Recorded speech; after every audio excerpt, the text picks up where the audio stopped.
Halo, assalamualaikum. Di video kali ini kita akan coba melakukan perbaikan terhadap laptop Asus. Ini Asus A407M dengan kondisi dia blue screen. Ya, jadi ketika kita pencet tombol power dia nggak nyampe ke menu, ke tampilan menu dia sudah blue screen. Nah, seperti ini. Dan ini berulang. Ya, jadi ketika kita pencet tombol power, laptop menyala, dia akan blue screen dan kemudian dia akan restart terus sampai baterainya habis. Nah, ini masuk ke menu recovery dan seperti ini. Jadi dia akan memunculkan opsi restart dan troubleshooting. Ini kalau kita klik di bagian restart, dia akan boot loop seperti ini terus ya. Jadi dia akan blue screen itu sebelum masuk ke tampilan menu. Nah, ini coba kita perhatikan ya nih, dia langsung blue screen. Oke, untuk kasus yang seperti ini itu bagaimana cara penanganannya? Sebetulnya cukup simple ya, tidak perlu dibawa ke tukang servis pun juga bisa seharusnya. Langkah pertama itu kita mesti bongkar dulu di bagian backdoor-nya ini ya, atau di bagian casing bawah ini. Karena kita harus mengakses di bagian SSD-nya. Nah, kemungkinan blue screen itu ada dua, bisa dia rusak di bagian sistem, bisa juga dia rusak di bagian memori internalnya. Nah, di sini saya akan coba cek satu persatu. Pertama, kita mesti lepas SSD-nya terlebih dahulu. Ini kita lepas dan ini akan saya cek. Kalau misalkan masih bagus, filenya akan saya backup. Kemudian nanti tinggal kita install ulang. Nah, ini. Kalau misalkan ternyata SSD-nya itu sudah rusak atau sudah mulai rusak, sebaiknya teman-teman ganti aja dengan SSD yang baru. Oke. Tapi untuk penanganan pertama, bisa kita install ulang saja. Oke, ini akan coba saya cek dan kalau misalkan masih bagus, saya akan backup datanya terlebih dahulu.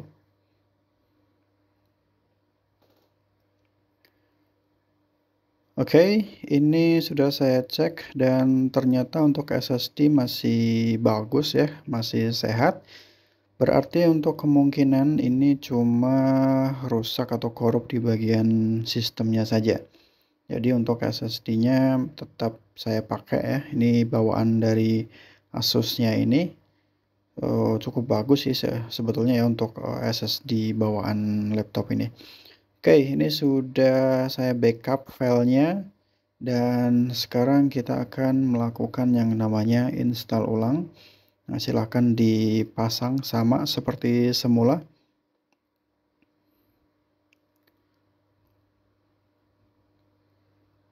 Oke, ini SSD sudah terpasang dan saya tadi sudah menyiapkan flash disk untuk install ya, dan ini fan-nya cukup kotor ya, nanti akan saya bersihkan sekalian deh.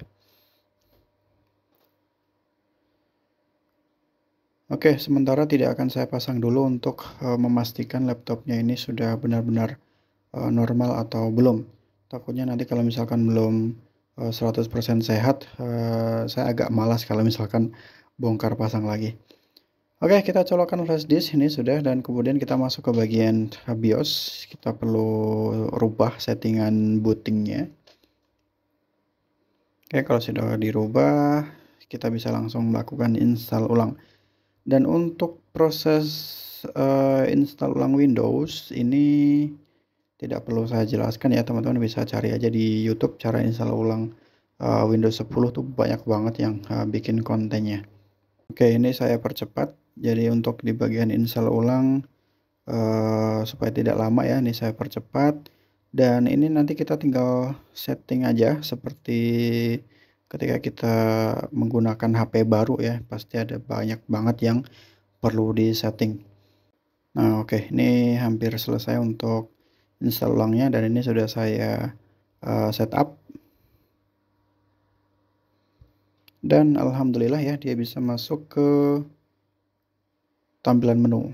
Nah, ini kabar baik. Jadi kenapa laptop itu bisa terkena blue screen ya, jadi faktornya itu sebetulnya cukup banyak. Tapi kebetulan untuk di laptop ini, saya sudah tahu sih ya sebetulnya untuk penyebabnya itu.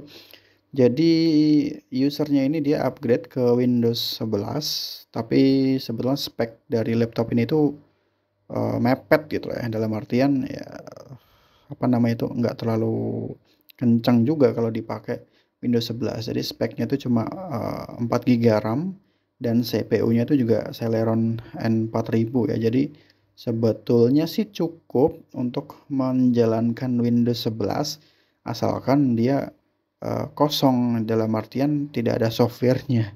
Ya kalau tidak ada software-nya ya kita nggak akan bisa pakai gitu. Karena sepengalaman saya entah kenapa ketika menggunakan Windows 11 untuk laptop yang low end seperti ini, itu tuh kayak berat banget. Jadi Windows 11 tuh sebetulnya dia memakan RAM cukup banyak ya. Dan karena speknya ini juga nanggung, jadi ya terus-menerus dipakai menggunakan Windows 11 ya lama-lama, nggak kuat karena dipaksa terus ya akhirnya laptopnya ngeden, akhirnya software-nya itu bisa crash seperti itu. Dan untuk ini apa namanya, perbaikan sudah selesai, saya akan bersihkan fan-nya juga sekaligus ganti thermal pastanya. Untuk di video kali ini mungkin itu yang bisa saya sampaikan ya, semoga bermanfaat dan kita akan bertemu di video yang akan datang. Terima kasih sudah menonton dan akhir kata assalamualaikum.